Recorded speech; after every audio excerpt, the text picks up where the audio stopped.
Adventures in time and space, told in future tense. Dimension X.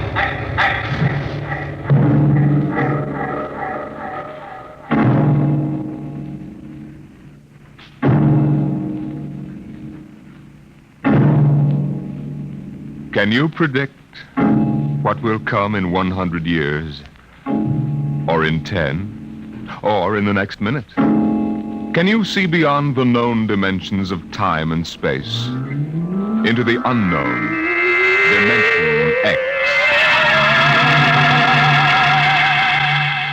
It was in the year of 1982 that spacemen first discovered the Great Galactic Barrier. In the past 10 years, rocket travel to the moon and the nearer planets had become commonplace. And then men fixed their sights on a more distant star, the remote planet known as Volta. 5 exploratory ships went out, and none came back, each in turn disappearing mysteriously at the same vanishing point, an invisible wall somewhere in the vast outer reaches that became known as the wrecker of spaceships, the Galactic Reef. And yet, the explorers refused to admit defeat. It was on June the 2nd, 1987, that the rocket Star Cloud made ready for takeoff, the 6th to attempt to crack the barrier and win through to Volta. Now hear this. Condition blue. 1 minute till blast off. Now hear this. Condition blue. 1 minute till blast off. Bridge to nav control. Navigation, Collier. This is Captain Thorson. Ready, Lieutenant? We're ready, Captain. The course is in the integrator for takeoff at 1200 hours. All right, stand by for acceleration. Bridge to engine room. Fire up your rocket chambers. Take off at exactly 1200 hours. I'll read you off. 30 seconds. 29. 28. 27. 26. Condition red. Hold it. Revoke all orders. Who turned in that alarm? We've uncovered a stowaway, sir. Stowaway where? Hiding at sick bay. Dr. Spitzlin found him. Have him brought up to the bridge. Engine room. Kill your rocket. Stand by. Thorson, this is Colonel Harrison at ground control. What's holding you up? Trouble. What's the matter with you? What's the matter with you? There's stowaway aboard. Stowaway? Yes, I thought your men were supposed to police this base. What's the matter All with right, Captain, take it easy. you? You know what this delay can do to us, don't you? 1 minute late at takeoff can throw us 1,000,000 miles off course. We'll have to reintegrate the whole works. Well, look, how long do you think it'll take? Don't bother me for a while. I'm busy here. Stupid idiot. Come in. Here's your stowaway, sir. Now, court martial. Charlie. Can you use a good radio man, Skipper? Oh, I see you two have met. Matt, the skipper and me made 50 trips to the moon together. Didn't we, Captain? Charlie, if you wanted to come along, why didn't you volunteer? I did, Skipper. They turned me down. What's wrong with you? Oh, acceleration bends. They said my arteries wouldn't stand another trip. Oh, I'm sorry to hear that. But they're wrong, sir. I got one more good trip in me. Now, listen, Captain. You know these green kids don't know the first thing about space radio operation. You put a man like me on, and I'll be getting you bedtime stories from Mars. Well, you know the regulations as well as I do, Charlie. I can't take you much as I'd like to. Colonel Harrison will murder me for this. I'm sorry, Charlie. I have to put you aground. Tell you what, Charlie. I'll ask Harrison to put you on as ground radio contact. It'll seem as if you're right here with us. He won't do it, sir. He better. I'll have him busted to corporal for letting you sneak aboard. You'll be better off, Charlie. Paulison. Yes, sir. I'm sending a man down from the bridge. Put him aground. Give him time to clear the launching platform. Yes, sir. So long, Charlie. Sorry. Well, good luck, Skipper. I thought you were going to have him drawn and quartered. Been anybody else, I would have, Smitty. But Charlie, well, Charlie's kind of special. He's been with me since my first command, when we began the regular run to the moon. If he wanted to come along this time, well, it's only through loyalty to me. You know, Lewis, I didn't realize it before, but you're almost human. Navigation. Lieutenant Collier. Nav control, Collier. Lieutenant, how badly we fouled up. Can you recalculate the course, or shall I cancel the takeoff? I've already plotted a new course on the integrator, sir. Oh, that's quick work. Are you sure? Positive, sir. All right, Collier. Putting it in your hands. We'll blast off from your signal. Lewis, isn't that a lot of responsibility for a young green officer? Yeah, but if he can't do his job, I'd rather find out now than at the Galactic Barrier. Bridge to engine room. Ready your rockets. Prepare to blast off on navigator's signal.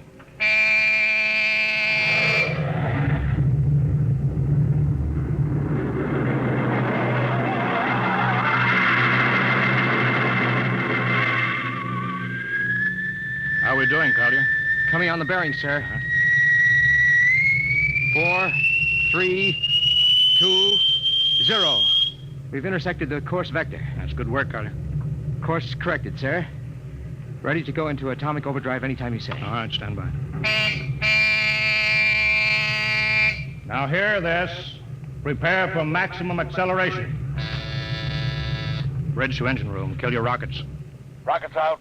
Fire up number 1 cyclotron. Number 1 ready. Fire up number 2. Number 2 ready. Engineering, withdraw your dampening rods.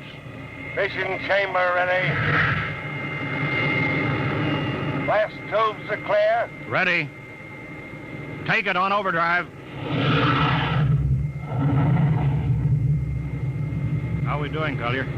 On course, sir. She's running hot and true. Well, my compliments, Lieutenant. This job would have done your father credit. He was the best navigation officer I ever saw. Thank you, sir. Start your gyros, put her on robot control. All right, the ship is yours, Mr. Collier. If you need me, I'll be in Dr. Smithson's office. Yes, sir.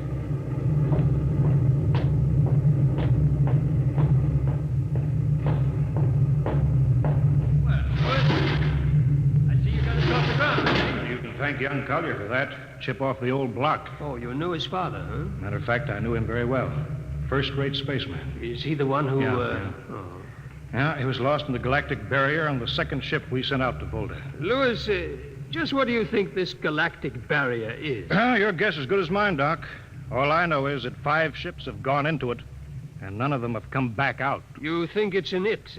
How about Mestrovic's theory that it's a time warp in space, but that the ships reach it and slip into another dimension? I think that's rubbish.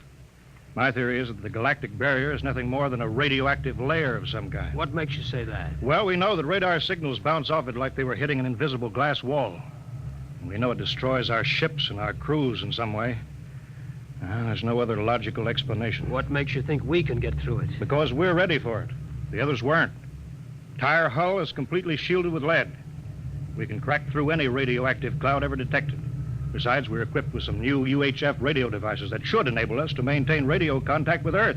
Nothing can happen. Absolutely nothing. Who are you trying to convince, Louis? Myself, I suppose.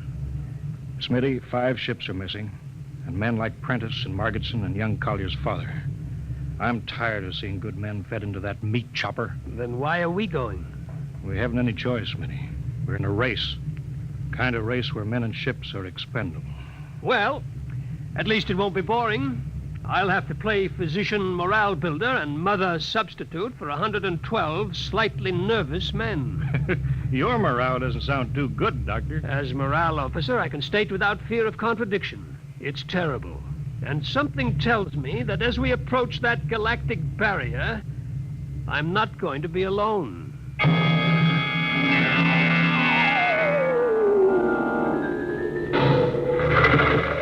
Hello, Earth. Hello, Earth. Captain Thorson of the Star Cloud calling Earth. Star Cloud to Earthbound. Can you read me? Hello, Star Cloud. Hiya, Captain. Charlie! Well, I see they haven't court-martialed you yet. No, sir. Thanks to you. Well, Charlie, it's good to hear you. You can read us the funny papers on Sunday morning. Right. How's the signal? Strong. Clear as a bell. All right, here's our log report for Colonel Harrison. Ready? Shoot. June 2nd, 1987. 4 weeks out from Earth, running true, no radiation, operation normal, still making our approach to the Galactic Barrier. That's all, Charlie. See you later. Good luck, Captain. I sure wish I was with you.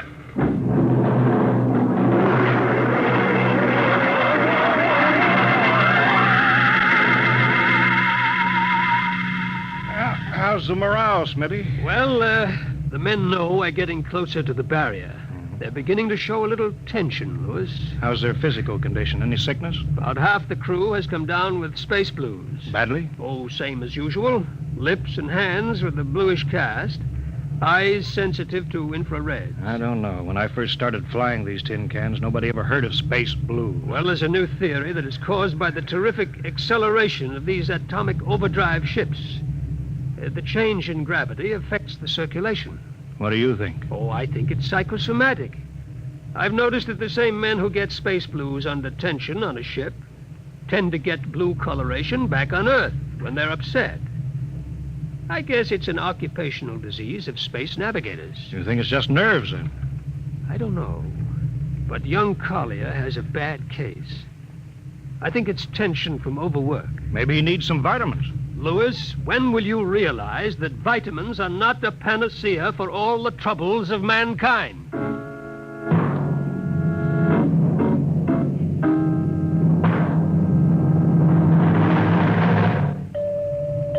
Come in. Oh, Lieutenant Collins. Sir, I understand you've relieved me from duty. Dr. Smithson says that you aren't looking very well. I'm giving you a rest. I feel perfectly able to continue, sir. Your lips are as blue as Minnetonka. I'd like to remain at my post, Captain. Don't be foolhardy, Lieutenant. I'm not being foolhardy, sir. I have a special personal reason for wanting this expedition to reach Volta. Your father? Yes, sir. You think he might still be alive? I have to find out what happened, sir. I think I understand. Very well, Collier. Report back to duty.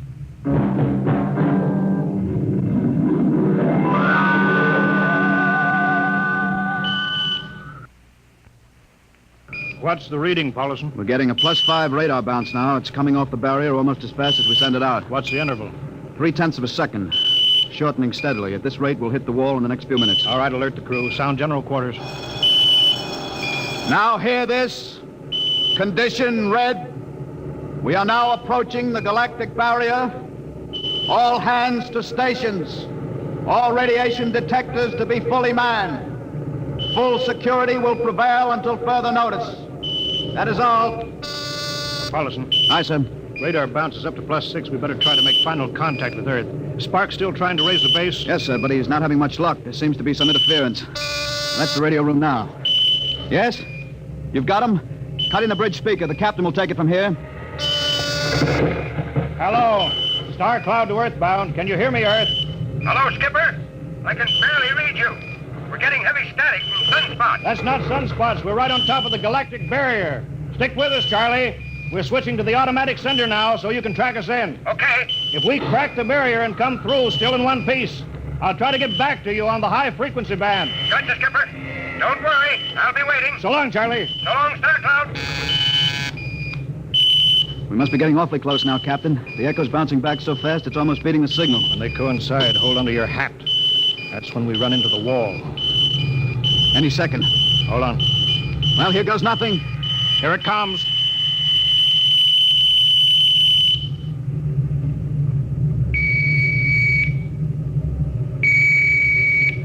Captain, Why, nothing happened. we made it.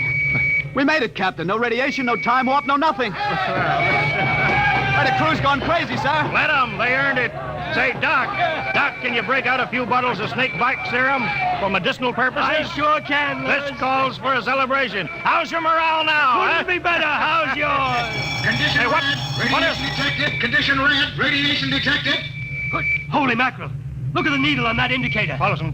I see it, Captain. We're picking radiation like crazy. What's it like? It's a strong wave. What kind is it? I don't know. It's too long for a cosmic ray and too short for UHF. All right, track it down. Triangulate it. Make it fast. I want a directional fix. Yes, sir. Engine room. Yes, sir. We're picking up radioactivity. Is it the fission chambers? No leaks, sir. Check your gauges. Nothing here, Captain. Must be coming from outside. Damage control. Yes, sir. Is our lead shield leaking radiation? Haven't found anything yet, sir. All right, keep at it. Paulison, how you doing? I've got a fix, Well, Captain. what is it? I have to recheck my figures. Well, hurry up. The angle is correct, but I don't... Come on, man, for Pete's sake. It's right, sir. What's right? Speak up. Where's the radiation coming from? It's coming from inside this ship. That's impossible. No, sir. I've checked it twice. Well, then, there's only one thing left to do. Paulison, get a Geiger counter. We're going to start combing the ship inch by inch. Ready, sir. All right, turn it on now. Yes, sir. We'll check the atomic guns first. Cut through the officers' quarters to ordnance. Come on. Wait a minute, sir. What is it? Signal's weaker now. Let's go back.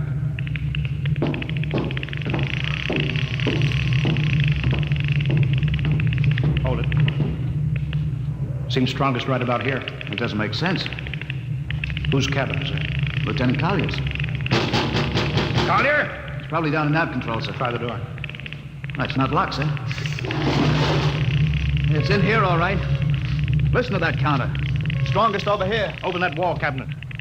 It's locked. Smash it. All right, shut off the Geiger counter. What do you make of this, Paulinson? It looks like some sort of portable transmitter, sir. Must be foreign manufacture. I don't recognize the calibration symbols at all. Never seen anything like it. Which raises a small question. What is Lieutenant Collier doing with a transmitter in his cabin? I don't know, sir. Well, I intend to find out, Paulison. Get down to nav control. Bring Collier up to the bridge. On the double. Well, hadn't we better find some way to shut this thing off first? I know a way.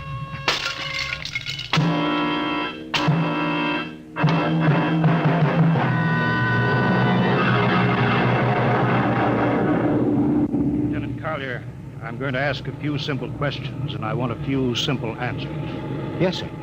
What were you doing with the transmitter in your cabin? Transmitter, Captain? You know nothing about it? No, sir, I don't. Do you recognize these calibration symbols? No, sir. Can you think of how it might have been placed in your cabin without your knowing it? No, sir. Unless someone came in while I was on duty. Would that have been possible? Why, I suppose if someone had a key... I found your cabin door unlocked. Well, I meant a key to the wall cabinet. I didn't say the wall cabinet. Well, sir, I... You what, Lieutenant? How could you have known it was in the wall cabinet? I just assumed. Lieutenant Collier, I find it hard to believe you would lie. Having known and respected your father and having observed the way you handled your job. However, I intend to get to the root of this thing. May I have your wristwatch, Lieutenant? Sir? Your wristwatch. Here, sir. Paulison, turn on that Geiger counter. Yes, sir. Hold this watch next to it. Yes, sir. That's all. Lieutenant, if you hadn't any close contact with that transmitter, how do you explain the radioactivity of this watch? I don't, sir. I think you'd better. To whom were you sending those signals? Condition red. Condition red. There's your answer, Captain. What is this, Collier? Alien spaceship approaching. Alien spaceship approaching. Sound battle stations. Collier, who's aboard that ship? All right, now talk, man. Very well, Captain. My mission seems complete. Your mission? Are you admitting that you're an agent of a foreign power? I am stating it. What nation? No nation, Captain. What? I am an agent of the Voltan government. The what? The government of the planet of Volta. You're crazy. Are you so stupid that you think your people are the only ones who can invade another planet? What do you mean? We've had agents operating on Earth since 1945. I don't believe you. What do you think happened to those 5 ships, Captain?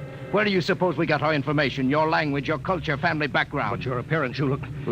Like Commander Collier? Is that so surprising, Captain? We had a living model. I ought to kill you. That would be very foolish. I would advise you to surrender without delay. Alien ship now coming in ordnance range. I'll deal with you later, Collier. Paulison, Sir? put this man in irons. Take him away. Don't worry, sir. We'll take good care of him. Carpenter! Robinson! Gunnery, Gunnery Richardson. what's the range? 10,000 meters. They're closing fast. Put your guns on radar tracking. Tracking. Coming on a burn.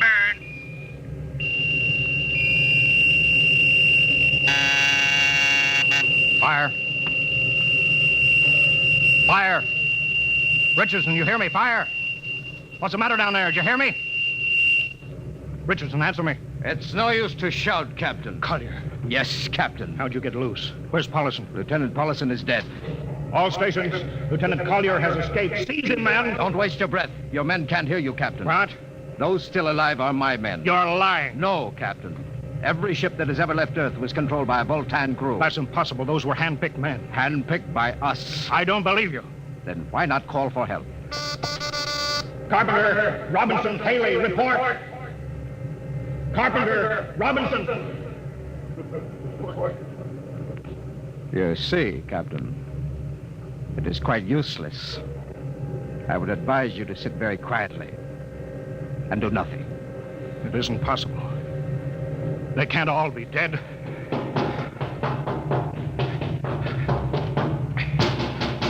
Smitty! Dr. Smithson! Smitty, what have they done to you?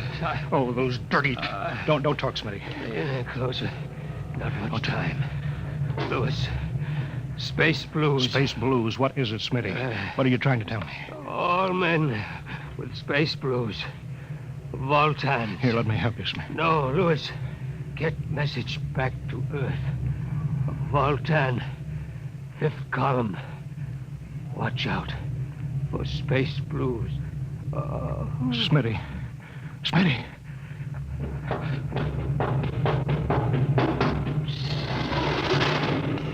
Hello? Hello?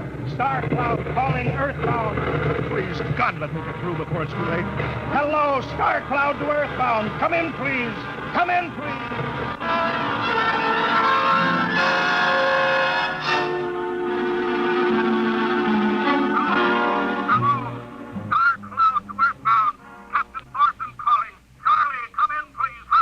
Hello? Hello, can you hear me, Charlie? Skipper, is that you? Are you getting my signal? It's coming in a little louder now, Skip. Keep sending. Thank God, Charlie. Now listen to me. Not much time. Get word to Colonel Harrison.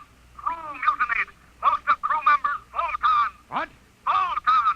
Spell that. V-O-L. Voltan? That's right. They're from the planet Volta. Skipper, are you all right? Charlie, this is serious. They'll be here any second now. Listen.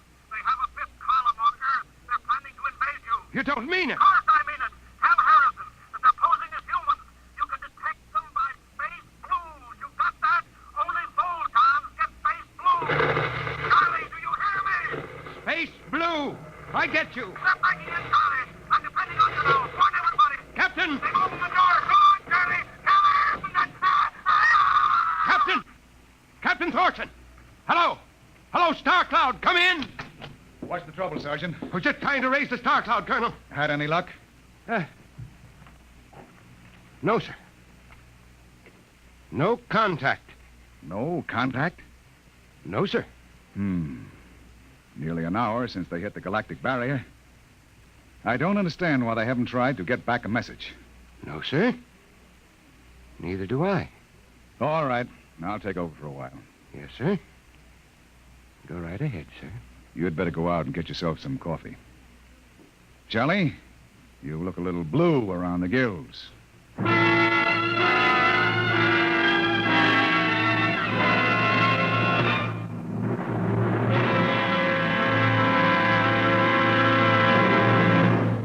You have just heard No Contact, an adventure in time, space, and the unknown. Dimension X.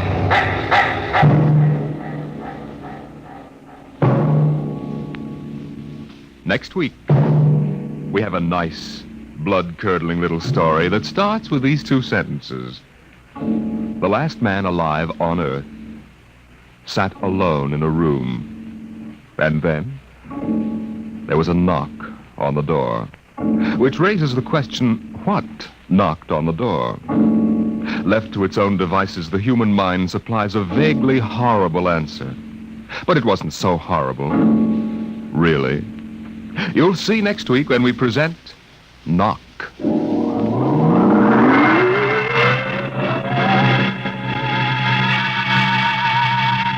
Tonight, Dimension X has presented No Contact, an original story written by George Lefferts, from the storyline by Lefferts and Ernest Kenoy. Featured in the cast were Wendell Holmes as Captain Thorson, Lawson Zerby as Lieutenant Collier, and John McGovern as Dr. Smithson. Your host was Norman Rose. Music by Albert Berman. Engineer Bill Chambers. Dimension X is produced by Van Woodward and directed by Edward King.